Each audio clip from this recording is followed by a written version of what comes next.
Bismillahirrahmanirrahim. Assalamualaikum warahmatullahi wabarakatuh. Alhamdulillahirabbil alamin. Alhamdulillahilladzi ja'ala syahra ramadhana syahrul khairati wal barakah, syahrut ta'ati wal mabarrat, syahrus siyami wal qiyam. Asyhadu an la ilaha illallah wa asyhadu anna Muhammadan abduhu wa rasuluh. Allahumma sholli ala Muhammad wa ala ali Muhammad kama shallaita ala Ibrahim wa ala ali Ibrahim innaka Hamidum Majid. Amma ba'd. Faya ayyuhal khadirun rahimakumullah, ittaqullaha haqqa tuqatih faqad fazal muttaqun. Para pemirsa pengajian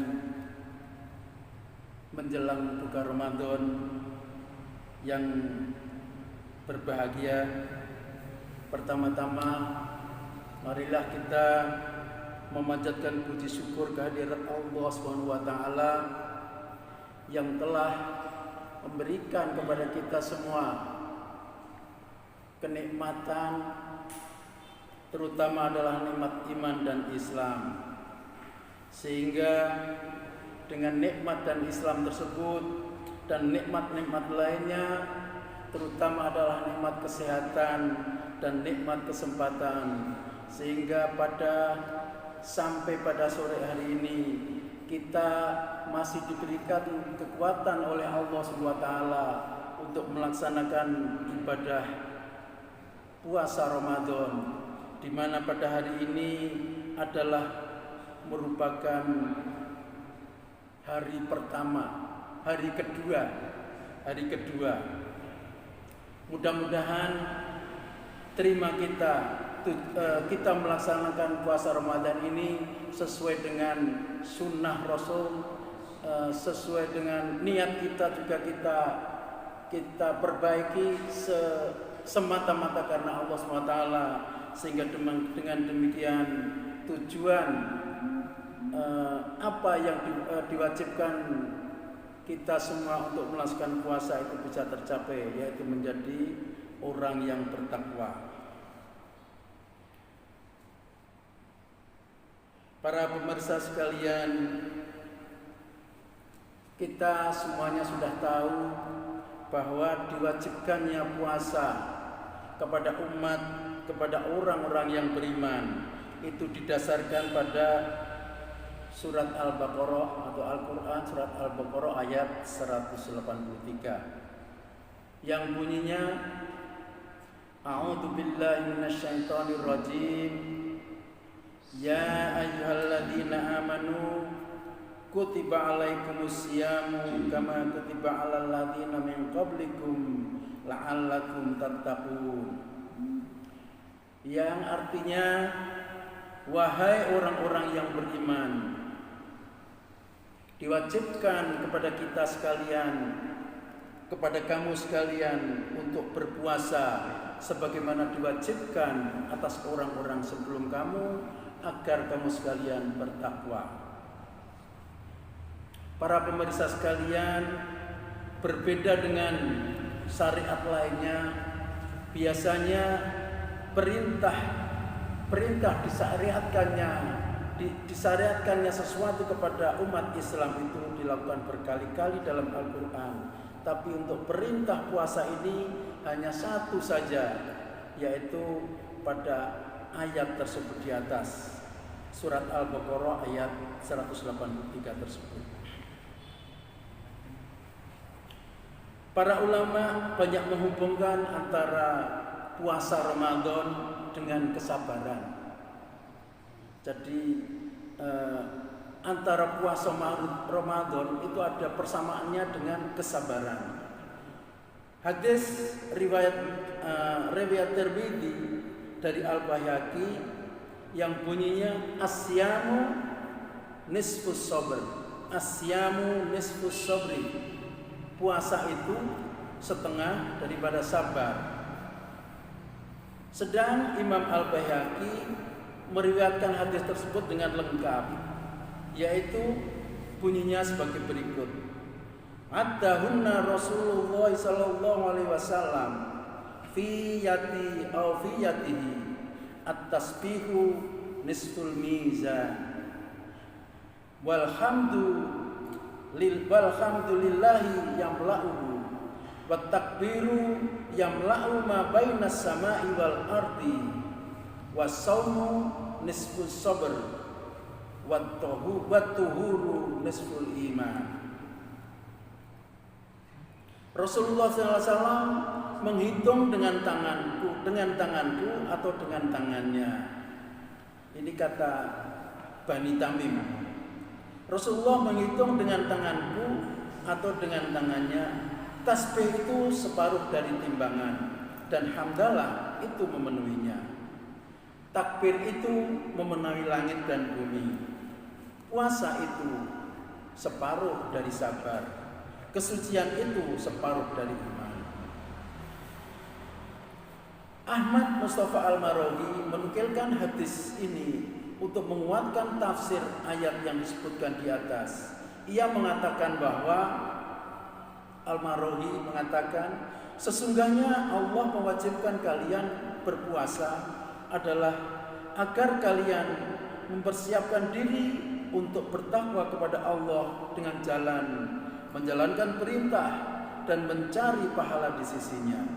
Dengan demikian, mental kita akan menjadi terdidik untuk menghadapi godaan syahwat yang dilarang, dan kita dapat sabar atau dapat menahan diri untuk tidak melakukan kemaksiatan.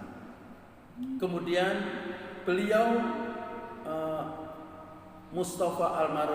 Ahmad Mustafa Al-Maraghi menyebutkan hadis tersebut di atas. Asyamu nisfus sabri. Kemudian Ibnu Rajab Al-Hambali menjelaskan erat hubungannya antara puasa dengan kesabaran tersebut. Kira-kira ada 3 hal kesabaran, persamaan daripada puasa dengan kesabaran tersebut, mempunyai kesamaan mempunyai persamaannya itu dari 3 hal. Yang pertama, sabar itu ada 3 macam, yaitu sabar dalam melaksanakan ketaatan kepada Allah SWT. Yang kedua, sabar dalam meninggalkan hal-hal yang diharamkan oleh Allah SWT. Dan yang ketiga, sabar dalam menghadapi takdir-takdir yang tidak sesuai dengan keinginan manusia. Ketiga macam sabar ini seluruhnya terkumpul dalam satu ibadah saum atau ibadah puasa. Karena dengan saum atau dengan puasa kita harus bersabar dalam menjalankan ketaatan dan bersabar dalam mengekang semua keinginan syahwat yang diharamkan bagi orang yang berpuasa, serta bersabar dalam menghadapi beratnya rasa lapar, haus, dan lemahnya badan yang dialami oleh orang yang sedang berpuasa. Itu persamaan yang pertama. Kemudian yang kedua, secara bahasa antara saum dan sabar itu mempunyai kesamaan, yaitu saum dan sabar itu mempunyai arti yang sama, yaitu al-imsaku atau menahan diri. Menurut Raghib Al-Asfahani dalam bukunya Al-Mufradat Al-Gharibil Quran dikatakan bahwa as-saumu fil asli al-imsaku minal fi'li mat'aman kana au kalaman au masyan. Puasa pada dasarnya adalah berarti menahan diri dari melakukan pekerjaan baik makan, berbicara atau berjalan. Sedangkan sabar disebutkan sebagai as-sabru al-imsaku fi dhaiqin. Sabar adalah menahan diri dalam kesulitan. Jadi di sini antara sabar dengan saum mempunyai arti yang sama, yaitu menahan. Sementara dari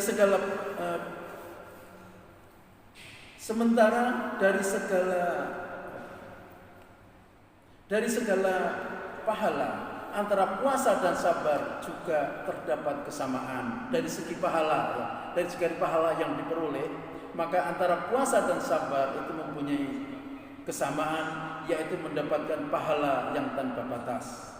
Allah berfirman dalam surat Az-Zumar ayat 10, Innama yuwaffas sabiruna ajrahum bighairi hisabin.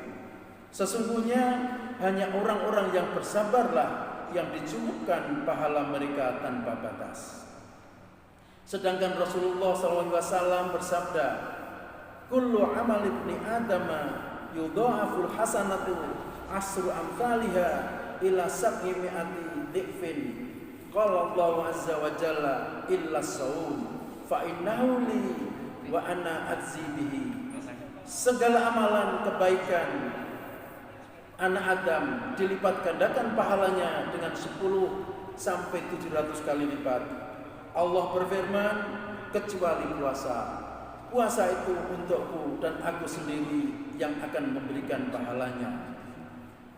Di sini untuk puasa itu ditanggung oleh Allah sendiri. Allah yang menanggungnya. Dengan demikian artinya adalah puasa itu mempunyai arti yang tanpa batas.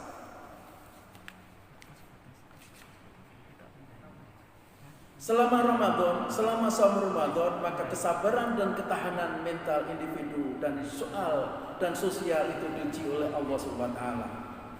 Apakah kita tetap merasa ringan mengeluarkan sedekah?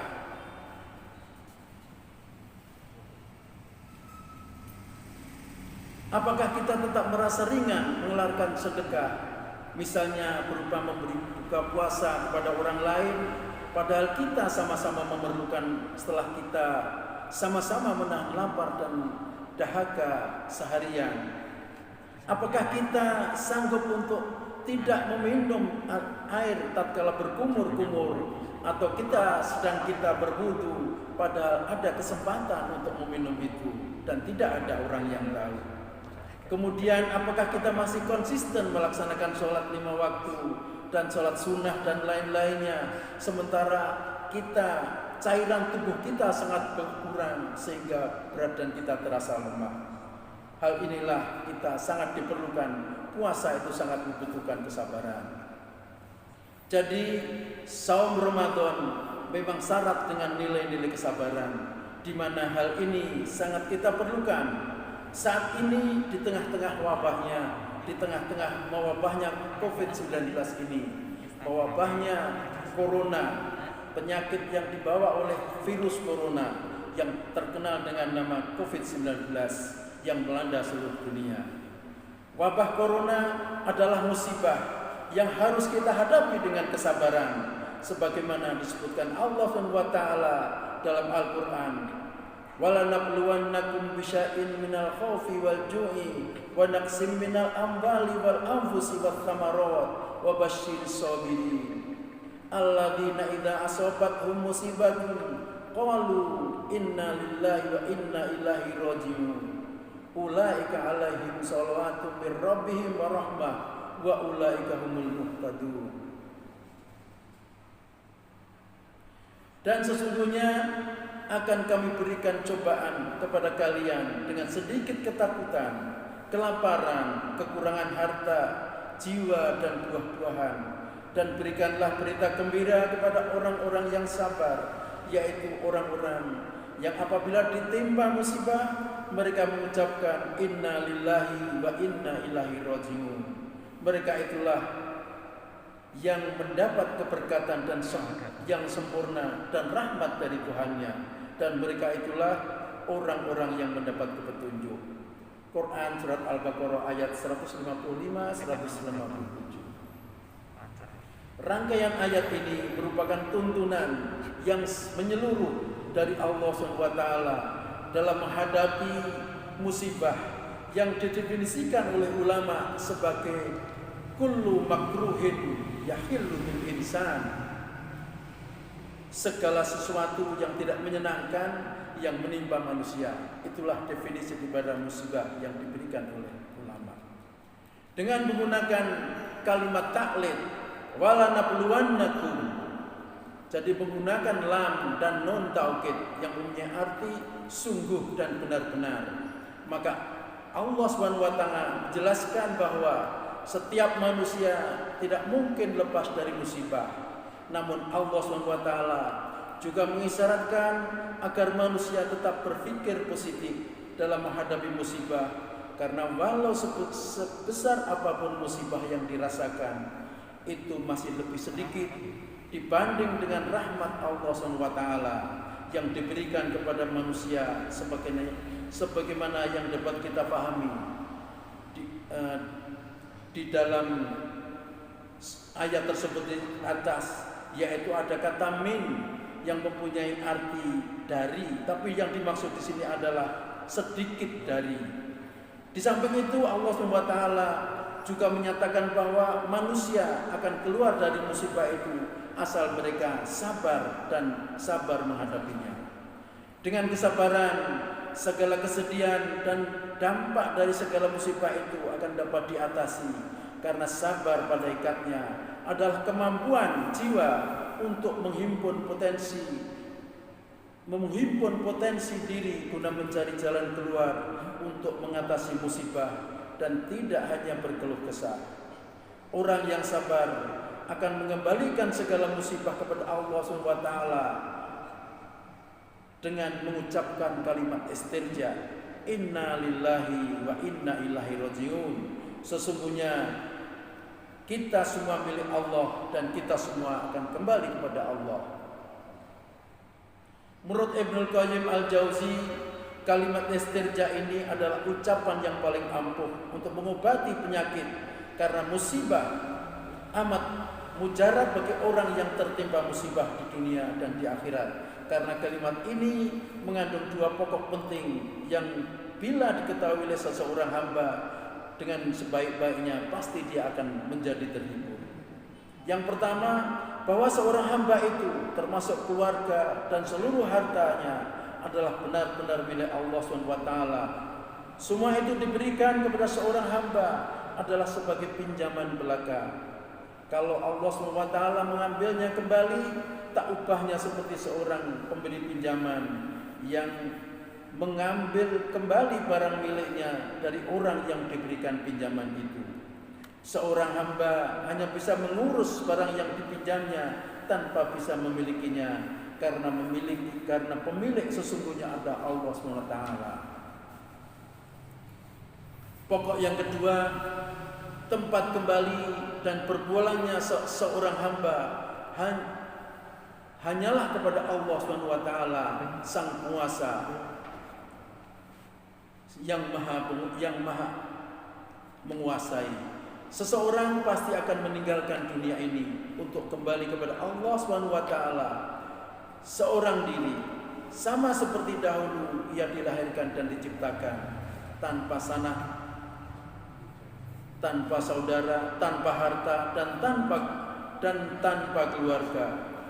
Setelah ia mati, yang dibawanya hanyalah amal kebajikan dan amal keburukan. Kalaulah demikian awal keadaan seseorang hamba dan akhir keberadaannya, maka bagaimana ia harus bergembira sedemikian rupa karena memperoleh sesuatu, atau menjadi bersedih sedemikian rupa karena kehilangan sesuatu. Terhadap orang yang bersabar ini, Allah SWT memerintahkan kepada Rasulullah SAW untuk memberi kabar gembira berupa keberkahan dan rahmatnya.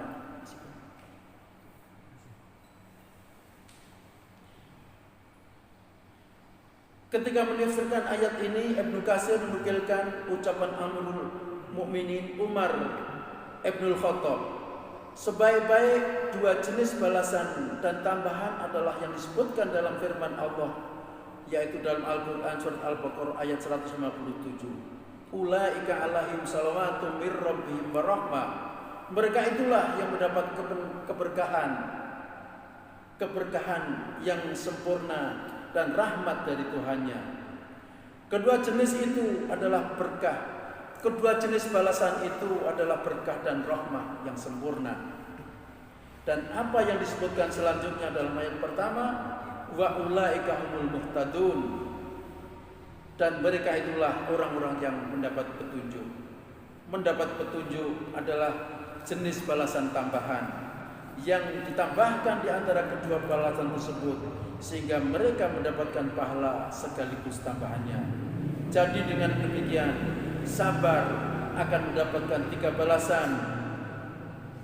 Dua sebagai balasan pokok, yaitu salawat dan rahmat, sedang yang ketiga adalah balasan tambahan, yaitu merupakan hidayah atau petunjuk.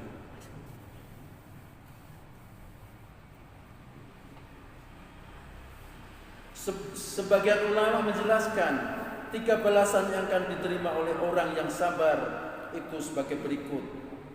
Pertama, balasan berupa salawat atau anugerah, berupa perlindungan dan pengampunan dosa dari Allah SWT.